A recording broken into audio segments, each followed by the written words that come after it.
Hello everyone, this is Poppy. Welcome back to my new video.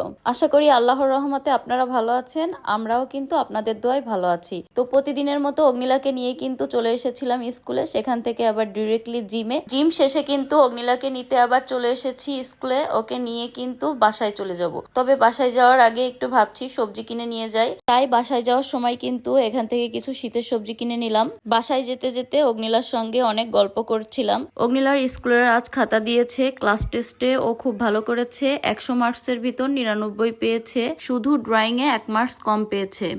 উঠানের দিকে তাকিয়ে দেখি অনেকগুলো ফুল ফুটেছে, তবে ফুলগুলোর নাম কি আমি জানি না। আমি কিন্তু ডায়েটে কি কি খেয়ে থাকি সেটা কিন্তু আপনাদের সঙ্গে আমি প্রতিদিনই কিছু না কিছু শেয়ার করার চেষ্টা করি। তো আজ আমি একটা সিক্রেট রেসিপি শেয়ার করব। এটা খেলে কিন্তু আপনার পেট অনেকক্ষণ ভরা থাকবে। তো আমি প্রথমে এখানে আমার হাতে বানানো টক দই নিয়ে নিচ্ছি। তারপর কিন্তু আমি নিয়ে নিয়েছি 2টা ডিম সিদ্ধ আর 2টা শসা। এখানে শসা আর ডিমটা আমি ছুরি দিয়ে কেটে নিয়েছি। তো আমি কিন্তু একদম কুচি কুচি করলেও করতে পারতাম, কিন্তু আমার একদম কুচি কুচিটা ভালো লাগে না, এজন্য আমি একটু বড় বড় সাইজ করে কেটে নিয়েছি। তারপর এটার সঙ্গে আমি কিন্তু দিয়ে দিয়েছি বিট লবণ। তবে আমি বিট লবণটা কিন্তু নিজে হাতে বানিয়েছি পিঙ্ক সল্ট দিয়ে।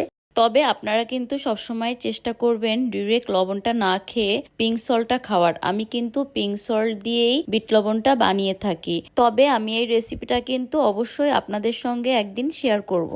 পিঙ্ক সল্টের বিট লবণটা দিয়ে ভালোভাবে এটাকে এভাবে চামচ দিয়ে মিশিয়ে নিচ্ছি। তারপর কিছু বাদাম এই মিক্সডের ভেতর দিয়ে নিলাম।